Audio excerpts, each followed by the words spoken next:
Assalamualaikum warahmatullahi wabarakatuh. Alhamdulillah, salatu wassalamu ala Rasulillah sallallahu alaihi wasallam. Dan sanak sidang pandangan rahimakumullah. Wa lanjutkan kajian sanjo tentang sejarah Islam di Minangkabau atau Islam dan adat Minangkabau. Yang wa bahas sanjo kapatang tentang pertikaian beda pendapat antara Tuan Renceh bersama pengikutnya dengan Tuan Punan Tuo selaku ulama besar di Minangkabau di awal abad 9 balik. Kini wak lanjutkan dengan tema yang baru tentang kedatangan Belanda ke alam Minangkabau. Perlu sama wak pahami, waktu terjadi pertempuran atau cakap antara Tuan Renceh dengan sebagian masyarakat, orang Belanda tidak ikut peduli. Begitu juga Inggris yang berkuasa perdagangan di Pulau Sumatera waktu itu tidaklah campur tangan, karena Inggris lebih banyak menguasai daerah pantai. Dan di tahun 1800 hampir balik, antara Inggris dan Belanda lah ada perjanjian. Bahasa pulau itu diserahkan ke Belanda. Dan itu 1800 hampir balik, Inggris lah menyerahkan Jawa ke Belanda. Sedangkan untuk Sumatera, perdagangan dikuasai oleh Belanda sampai 1800, dikuasai oleh Inggris sampai 1808 balik. Setelah itu baru Inggris menyerahkan ke Belanda. Dan pusat kekuasaan Inggris ada di Bengkulu. Di antara penguasa Inggris waktu itu, Raffles, berusaha mengunjungi Pagaruyuang. Karena lawak sampaikan dalam pertemuan sebelumnya, kerajaan Pagaruyuang itu terkenal di Sumatera. Tapi orang yang datang ke Pagaruyuang itu sangat sakit. Waktu Thomas Dias datang 1680-an itu dianggap orang Eropa datang pertama. Begitu juga waktu Raffles datang ke Batu Sangka itu dianggapnya hanya orang yang pertama datang mencari kerajaan Pagaruyuang, pusat kerajaan Minangkabau, yang namanya dari luar cukup terkenal, cukup disegani. Bahkan dalam buku Marsden disebutkan orang-orang yang berasal dari Minangkabau adalah orang-orang terhormat, orang-orang yang mulia, orang-orang suci. Ya, dianggap orang suci barangkali karena banyak yang buya-buya, banyak yang tuangku-tuangku. Dan setelah Inggris menyerahkan Sumatera termasuk Minangkabau ke Belanda, Belanda tidak langsung ikut campur dengan masalah-masalah yang terjadi di Minangkabau karena orientasinya lebih banyak kepada dagang. Maka ada dua orang tokoh dari Batu Sangka, Tuanku Sarwaso, dua Tuanku Sarwaso, Raja Tangsir Alam dan Sultan Kerajaan Alam, yang minta tolong kepada Inggris. Kemudian minta tolong kepada Belanda untuk mengalahkan atau menyerang kaum Padri. Dan usaha kau berulang-ulang. Jadi awalnya Belanda tidak ingin ikut campur dalam masalah kau. Karena Belanda yang baginya yang perlu adalah bisnis dagang. Akhirnya setelah beberapa kali usaha dan dua orang tuanku tadi bisa meyakinkan Belanda kalau ada sekitar 20 kampung akan diserahkan kepada Belanda. Diikuti dengan 162 orang penghulu di padang darat yang siap berjanji setia kepada Belanda. Jadi di siko nampaknya Belanda datang ke padang darat atau ke Luhak adalah atas permintaan, bukan keinginan Belanda. Sebabnya dua orang tuanku tadi mengundang Belanda untuk datang ke Luhak atau ke alam Minangkabau, khususnya Luhak nan Tigo. Ada yang menuliskan dalam buku, karena selama perdagangan di Minangkabau dikuasai oleh Inggris, dua orang ko mendapat pitih dari Inggris melalui Bengkulu. Ada semacam fee, dapat pitih dari Inggris. Maka di saat Inggris itu menyerahkan pengawasan perdagangan ke Belanda, orang pun tidak boleh dapat pitih. Makanya majak Belanda untuk kerjasama. Maka diundangnya lah Belanda itu datang ke Minangkabau. Akhirnya Belanda memenuhi permintaan itu, diadakanlah perjanjian serah terima Minangkabau.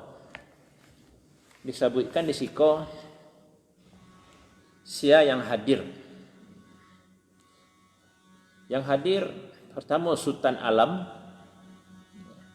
Tangsir Alam dari Saruaso, Sultan Kerajaan Alam dari Saruaso, Datuk Basuko dari Batipuah, Datuk Mudo dari Batipuah, Datuk Satu dari Singkarak, Datuk Palindih dari Singkarak, Datuk Rajonando dari Saniang Baka, Datuk Bagar Saniang Baka, kemudian dari Tanjung Bungo, namanya lengkap tapi tidak awak bacakan sampai asal daerahnya. Dari Gunung Rajo, dari Batu Sangka, dari Sumpur, dari Malala, dan ada yang menulis dari Malalo, dari Sembilan Koto, kemudian Datuk Mangun Nantuo, Datuk Bandaro Mudo. Serah terima itu 10 Februari 1821. Serah terima sekaligus undangan kepada Belanda untuk menguasai daerah Minangkabau, khususnya Luhak nan Tigo. Dari situ awak cari, mangga hanya 20 kampung ya. Kalau Muhammad Rajab menyebut ke mana 20 kampung. Pada residen Dupui, pimpinan Belanda, diserahkan mereka nama 20 kampung dan 162 penghulu di padang darat yang mau membuat perjanjian dengan pihak Belanda.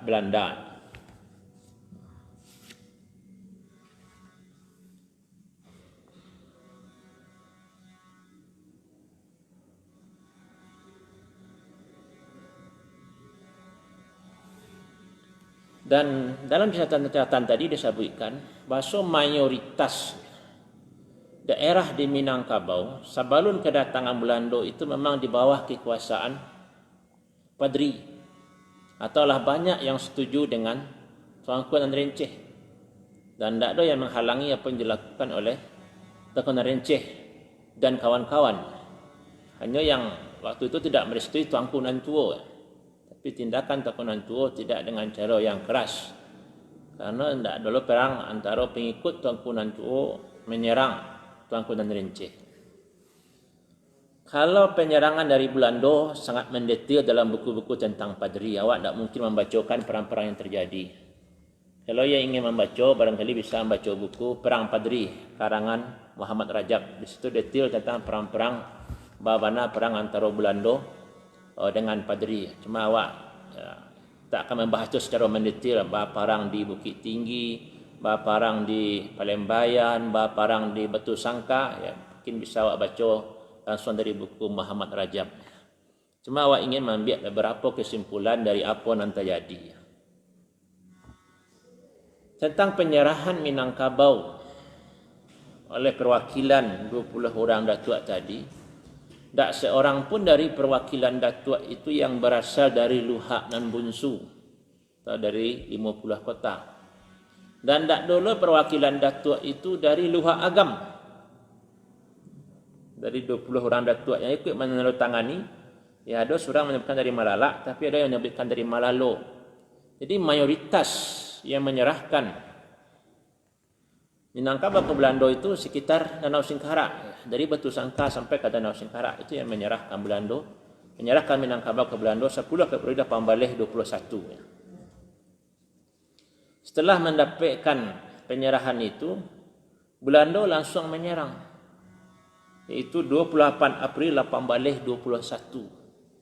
Yang diserang Belanda adalah Sule Air. Awak faham? Jarak antara bangsa Kamang dengan Sule Air itu lumayan jauh. Tapi waktu itu, waktu Belanda datang, Sule Air lah menjadi sebuah benteng pertahanan dari pasukan Padri. Dan yang menghadang Belanda di Sule Air ternyata bukan harimau dan selapan. Bukan Tengku Imam Bonjol, bukan Tengku Nerenceh, bukan Tengku Paman Siang Anak Mudo. Tapi justru dipimpin oleh datuk-datuk yang ada di Sule Air. Datuk Malakawi, Datuk Raja Mudo atau Datuk Mudo. Itu yang menghalangi atau yang menyambut kedatangan pasukan Belanda. Dan dari peristiwa itu menunjukkan kalau datuk-datuk di Minangkabau itu banyak yang berjuang bersama Padri. Kalau banyak ditulis dalam buku, tapi di saat awak datang ke Sule Air bercerita dia ini mamak Sule Air, maka dia ceritakan ikut yang menghadang Belanda, ikut nama datuknya dan ikut datuknya yang menerima kini. Itu diceritakan oleh nenek mamak orang tua itu di Sule Air. Terus anak sedang pandangan. Baik itu dia, walaupun awak ada masuk ke sejarah Tengku Imam Bonjol, perjuangan Tengku Imam Bonjol itu jadi didukung oleh para nenek mamak. Begitu juga waktu Belanda lah berkuasa sampai ke daerah sekitar Bukit Tinggi, lah membuat benteng di Guguk Sigandang arah Pandai Sike. Waktu seorang dari Belanda dibunuh oleh Serakat Tolawe. Sebagai balas dendamnya, Belanda membunuh hampir balik orang penghulu di Pasar Roba'a, di muka Kantua Camat 10 kota kini. Dan itu pun menunjukkan kalau para penghulu mendukung gerakan Padri. Sampai waktu awal-awal Belanda masuk, masih banyak penghulu itu yang setia jo Padri. Dan Padri bisa bertahan dalam waktu yang cukup lama. Awak ketahui persenjataan yang dimiliki oleh Belanda cukup banyak. Orang-orang yang mendampingi Belanda pun cukup banyak. Orang-orang daerah Singkarak, Batipuh, Batu Sangka. Sampai akhirnya ke Sungai Tarak, sampai bulan Agustus nyalah sampai ke Baso, sampai ke Panampuang. Mengadakan parang di Parik Kumbang, ya, di Bukit Pinjauan. Tapi Padri tetap bertahan dan bertahan dalam waktu yang cukup lama. Hampir 10 tahun Padri di Luhak itu bertahan. Dan jadi pertanyaan, apa yang menyebabkan Padri itu bisa bertahan lama? Walaupun dalam sebagian sejarah dia bagi dua, ya. Di awal kedatangan Belanda itu menyerang bersama kaum adat. Maka terjadi pertempuran antara Padri dan kaum adat bersama Belanda. Tapi siapa kaum adatnya sulit buat tunjuk, siapa ketuanya, siapa pemimpinnya, sulit buat pastikan. Jadi nama-nama yang muncul baru hanya muncul nama 20 orang datuk Iko. Dan Iko yang hadir dalam perjanjian. Tapi apakah mereka terlibat langsung dalam perang? Itu Allahu a'lam. Ada yang terlibat, ada yang tidak. Bertahannya Padri dalam waktu yang lama itu menunjukkan Padri itu banyak mendapat dukungan dari masyarakat. Kalaulah mayoritas masyarakat itu menentang Padri, Padri tidak akan bertahan lama.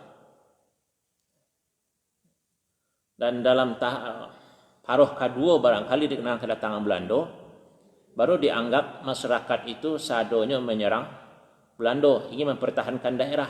Tapi siapa pemimpin daerah waktu itu? Mau tidak mau akan balik ke Padri. Kalau Tengku Nerenceh dan pengikutnya. Dan pimpinan-pimpinan parang itu dalam banyak buku memang tidak dijelaskan. Yang agak tarang, barangkali Tuanku Lintau. Dan dalam sejarah Tuanku Lintau terjadi yang namanya peristiwa Koto Tangah, yaitu adanya pihak Pagaruyuang akan berdiskusi, bermusyawarah dengan utusan-utusan padri, kemudian sedang bermusyawarah itu terjadi keributan yang ujung-ujungnya terjadi pembunuhan, sehingga keturunan Pagaruyuang ada yang berhasil menyelamatkan diri. Kelanjutan setelah itu peristiwa itu barangkali pambalih 1825 atau sekitar itulah, lupa memastikannya. Tapi atau sabalun itu sebelum kedatangan Belanda. Cuma memastikan siapa pimpinan-pimpinan waktu itu sulit. Kesana sedang pandangan. Kemudian apa yang menyebabkan masyarakat Minang itu menolak kedatangan Belanda? Walaupun kedatangan Belanda itu pada awalnya disetujui oleh para datuk-datuk atau para penghulu. Ada beberapa alasan. Yang pertama, Belanda menjadikan orang awak sebagai kuli kerja paksa, sementara orang awak sangat anti, tak suka diperintah, tak suka disuruh, dan tak suka jadi anak buah. Sehingga orang ke merasa terhina, diperintah-perintah oleh Belanda. Bahkan muncul ungkapan orang yang patuh ke Belanda, yang mengangkut barang Belanda itu dianggap pengangkut kotoran kafir, tukang bawa kotoran orang-orang kafir. Seperti itu yang ada di tengah masyarakat. Itu yang pertama. Kemudian yang menyebabkan orang Minang banyak menentang Belanda karena membayar cukai. Dan mendewa sabuikan sabalunnya, salah satu yang berkembang di masa padri yang ditentang oleh padri itu adalah candu tua, sehingga perang padri disebutkan dengan perang candu atau perang tua. Maka penjual-penjual candu banyak yang diganggu oleh masyarakat, dan tukang pungut bea-bea cukai itu adalah orang-orang Tionghoa atau orang Cina. Jika tidak ada dibayar masyarakat itu, kadang banyak yang melawan, sehingga kadang orang Cina pun tak muah itu, karena akan dimusuhi oleh masyarakat. Jadi dalam kondisi seperti itu, membayar cukai yang diterapkan oleh Belanda pun menimbulkan banyak masalah di tengah-tengah masyarakat. Baik masyarakat yang muah kerjasama dengan Belanda ataupun masyarakat yang malah anti Belanda. Kemudian yang menyebabkan masyarakat itu menentang Belanda adalah karena Belanda melarang sabung ayam. Itu menarik. Terjadinya cakap antara tuanku-tuanku buya-buya di awal gerakan padri gara-gara sabung ayam. Dan di masa Belanda sabung ayam pun dilarang. Dan itu menjadi sebab masyarakat pun melawan kepada Belanda. Itu yang ditulis oleh Muhammad Rajab.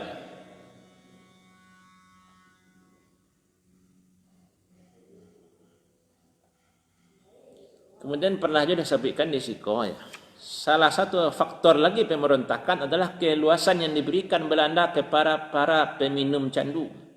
Satu tindakan yang tidak disukai oleh sebagian besar masyarakat Minangkabau yang tidak suka meminum candu. Jadi berkembangnya candu waktu di Belanda dibolehkan oleh Belanda, itu sebagian orang Minang pun tidak menyukai. Padahal di awal padri masyarakat itu justru banyak yang hobi candu, itu dilarang oleh Tunku Narenceh dan kawan-kawan. Tapi di masa Belanda, di saat Belanda membebaskan candu, masyarakat lo berang ke Belanda. Di situ aja lihat, dan itu kan dalam waktu yang panjang. Dakwah padri sebelum 1800-an. Belanda datang 1821 awal kedatangan Belanda. Ada rentang waktu 20 tahun lebih. Jadi selama waktu 20 tahun lebih, para tuanku yang mengikuti Tuanku Narincih dan ulama-ulama lain di Minangkabau telah berhasil merubah pemahaman masyarakat Minangkabau. Candu yang awalnya menjadi hobi lah mulai berkurang, lah banyak yang anti candu, sehingganya waktu Belanda membuliahkan candu, dan boleh jadi Belanda itu dapat upeti, dapat keuntungan ya, nanti dijalihkan dalam sebagian buku dari perdagangan candu, masyarakat mulai berontak. Jadi di situ acalik bahasa dakwah Padri selama 20 tahun itu cukup berhasil merubah pemahaman masyarakat. Kemungkaran, maksiat di Minangkabau lah beransur hilang.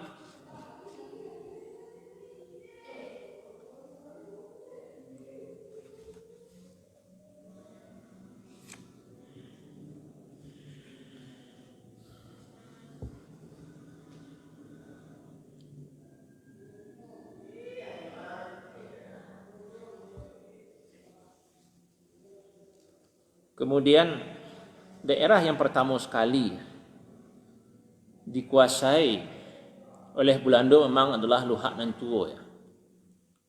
Mulai dari Sulit Air, Sangka, tarik ke Bukit Tinggi. Nah, di Bukit Tinggi kan daerah cukup luas, perang dengan Belanda itu cukup lama.